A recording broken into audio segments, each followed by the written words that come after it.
Yep, that's right. Leaking all the stuff before street date, that's one count. And then it's theft of intellectual property, that's two. Yeah, I knew you were the right lawyer for that. Hold on a second. I've got to deal with an angry employee. Hello, Galaxy Blade. I see you've got yourself a gun. Why so irate? Zio keeps getting on my case. I can't keep going at this rate. I'm gonna need a raise. So you mean to tell me those photo books and DVDs just weren't enough for you? Real money, John, or I won't hesitate to shoot. You make a convincing argument. So here's the company credit card. Now that's more like it. Hi, this is John Toei. I'd like to report a missing card ending in 223. That's right, Ace for short.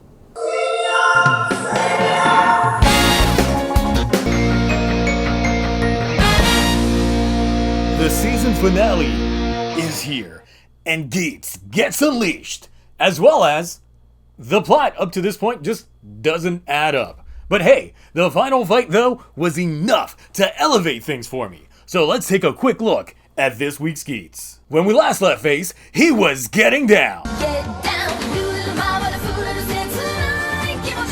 And with this new form, aggressively CG attacks Niram. But now that he's got these newfound abilities, he's gonna go back and snatch up his no, Sueru makes her go poof. Which makes me wonder, what was the entire point of just dragging her out there to begin with? Was he just trying to make Ace mad? Well, with all the airtime he just got, the fall in itself knocked him out, leaving him to meet serious, mysterious Fox Guy. Please enjoy completely relevant side characters we've spent so long developing in their most important moments. Kawa checking in on his sister, thinking she remembered her short tenure as a writer, and Ozma drawing X's better than his actual drawings. Back with Sueru, Niram's got some questions regarding his logic, or rather, lack thereof. He's found a successor to the goddess, and it just needed some time in the oven. So says Samus, who's been missing this whole arc. Turns out Sumidi was created with the sole purpose of producing world-creating effects. Niram, completely in character and not deviating at all from his previous attitude, doesn't like that Sueru is ruining the reality of a game where people fight overgrown weeds and get a wish granted. Nope, he's not okay with what they did to Mitsume, and he's not okay with them doing it again to Sumidi. So even though the games up till now have been played with those exact aspects, his contradicting statements get him shot. Y'all really brought back this man just to kill him again? What the fuck? And an archaic gun at that. These are future people. I'm so confused right now. Niram is a future person, and they apparently have evolved far beyond human comprehension, but a bullet will get him. Are these not their real bodies anyway? This show, man. This show. Tangent aside, Samus was the one that pulled the trigger, because now that he's done, she's getting that promotion. But like, he was dead already. Why didn't she get that promotion You know what? Never mind. I keep overthinking this episode. Back to Foxman and Ace, essentially having an inner monologue.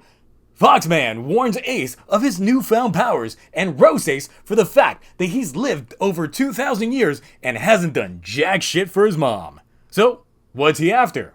He wants to end the world and remake it into his ideal image. Foxman continues to rev up them fryers because now Ace is doing exactly what his mom did, revealing himself to be Ace. Away from nap time, Jane's here, spending his free time watching Ace sleep. With his powers unlocked, Ace uses his new wish powers to finally meet his mom. Is she wearing braces?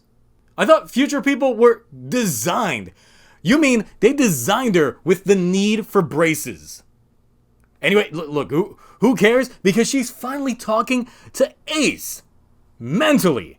Because that voice don't belong to that body. So yeah, even though Ace was told to forget about her, he still kept remembering and being reborn. It seems like both of their desires were counteracting each other. She, however, agrees with Keiwa in terms of the misdeeds she's done in sucking away the happiness from others just to grant wishes, but of course, her time runs short. All this while Sueru finally henshins into Gazer with some red shit on his face, pulling the literal curtain over the world, each rider losing their drivers and their memories. Probably not win though, because he had perks. Back to mommy issues brought to you by Daddy. Still in the emotions as their time comes to a close, Mitsume finally mentions Ace's daddy, giving us, the viewer, a showcase that his coin, well, he got it from his daddy. So now, feeling the love that he's longed for, Ace takes up the wish of Keiwa to make the world for everyone to be happy. World peace, y'all. We doing it. Also, damn, Ace is now robbing Keiwa of his wishes now. And with that, his mom explode. Oh my god, what? She was crumbling before. Why they gotta explode her like that? So, as the world gets plunged into darkness, Neron wishes he got in those sheets, but disappears from the gunshot wounds. Yes, that... It sounds dumb, it looks dumb. This show.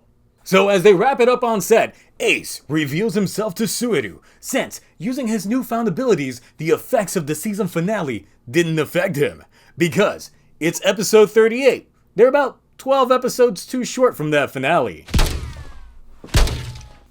I'm not gonna let you steal my shine, Zio, because I've gotten a pay raise. Company credit card.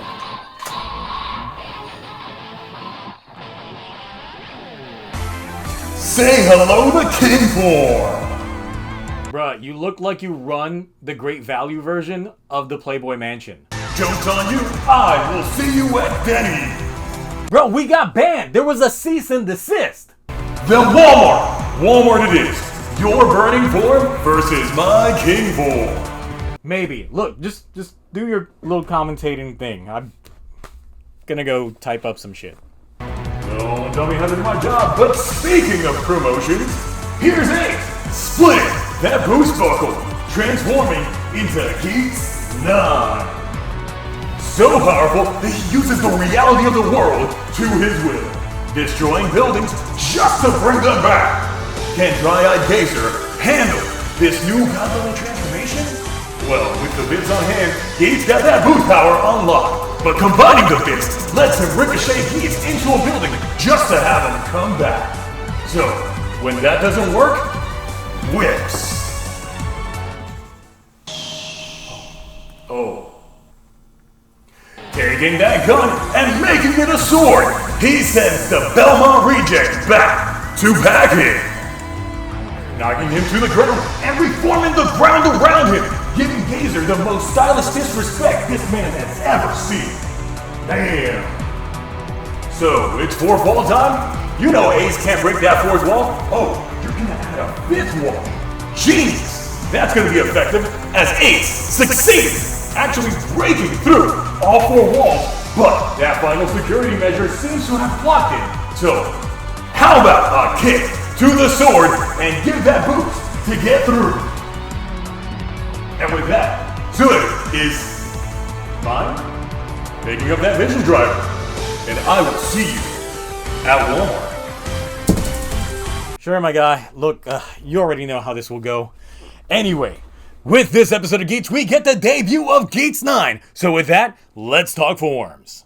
This is probably the first time I've liked a final form from the get-go since 02 in 01. This is just a very clean form. The helmet taking on a more sinister appearance, but with the portions that make up the ears of the kitsune, also elevating the eyes as if he was giving a smile. The chest gets that vehicular styling with the grill appearance. What I don't like is the circle around the belt. But with the slash in between, it looks a little bit like the phi symbol, so it's alright. Overall, this is a very top tier design. I can't wait for all the effects that goes into this week's episode to be forgotten near the show's end. Looking at you, Ultimate Revice, with your stamps on stamps on stamps, then forgetting that that was even a thing. Rating time!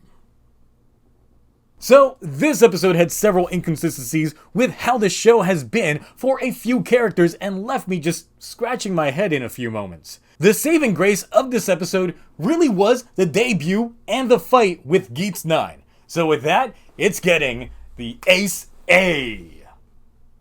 The Grand End, or the season finale as I call it, continues the cycle of what's been built up just to become irrelevant again, and it really is annoying me. Buffa having those hacks? Doesn't matter because the buckle's gone. It technically doesn't make any sense, because in doing that, Sueru just undid a wish granted by the goddess, and he shouldn't be capable of doing that. Unless the power to defeat all Kamen Riders just means that he gets a fever buckle just waiting for him when he does get the buckle back, it just seems inconsistent, since Beroba and Kekera appear in the preview, meaning that their wishes to the goddess circumvented the Grand End for them, but Buffa's did not? Something just isn't adding up. This episode really confused me when it came to Niram. His entire thing was preserving the integrity of the DGP, and Ace was messing things up by going against the rules. He kept going against his reality, but of course, the wishes being granted by the goddess this whole time, reshaping and warping reality, and now he's got issues with Sueru making Mitsume the goddess of creation? It would have helped if they started planting the seeds that he was a bit more hesitant on using the goddess's abilities earlier. The only thing that I could think of is that he started having a change of heart after she cried at the end of episode 32. But that's quite a heel turn for that character. So when he was brought back, he was like, I don't really know shit about this goddess, so I'm gonna have to look shit up. But then again, knowing that the Vision Driver stores all the information it's ever seen, Niram had to have known, right? He should have already known this. Why is it now a problem? It still doesn't properly make sense to me why Sueru even revived Niram and Win at all, since all they did was dig into goddess stuff. You can argue that it was to get those Vision Drivers back, but what was stopping Sueru or even Samus from getting them back? Exactly. What was the actual prepping for the Grand End? We may never know. With Samus replacing Niram, this should have been a thing since his first death. Was the actress just not available or something? Then again, of course, Sueru finally henshins, and it's just Gazer. Really? The game producers really were just using Sueru's form? They could have made a whole new suit or at least a helmet and re-released that Vision Driver with that new form and resold it to me for a cool $50 markup, and I would have slapped my credit card right on the table. But no, y'all did not. Ace essentially goes through two heart-to-hearts in this episode. The first one was with himself, which makes me wonder if that was just his inner self talking or if it was his first or future incarnation. Especially since Ace really was just a Japanese guy walking around in ancient Rome. He was indeed Acius Ukiois. With his reunion with his mother, it was a little bit awkward that they didn't let the actress talk, but instead had her mentally project her voice to Ace. And I looked up the voice actress, and even though she's in her 30s, slap a wig on that and call it mommy, and y'all would have been gravy. But I think it's just because the actress actually playing Mitsume in this episode is an up-and-comer, because I believe she's like 18 or something, so having a show appearance like this elevates her stock value. But yeah, Ace now has the ability to reshape the world how he sees fit, but it looks like what he gets is just more Jamato. But it's likely that there's some things he can't change, or history has a way of repeating himself. So it looks like we're on our way to another arc, where surely the events from this one will actually stick this time, right? Like I said, the real saving grace and the big impact for me was that raw as fuck final fight scene. Like, that choreography, that camera work, all of that, great. 10 out of 10. Probably one of the best fights in the show. But now going forward, we're gonna have to see how they address everyone else coming back. Unless they end up nerfing Ace, since now that he's got world creation powers, and he wishes for world peace, he can essentially grant anyone and everyone's wishes, right? Plus, he was already rich and famous, but now he's like God. So, what did you think about this week's Geats 9? The curtain drawn on the earth, Mitsume's dental care, and character plot threads thrown into irrelevancy. Anyway, that's it for me. You know what? I'm gonna go and meet Blade outside of Walmart. Until then, bye.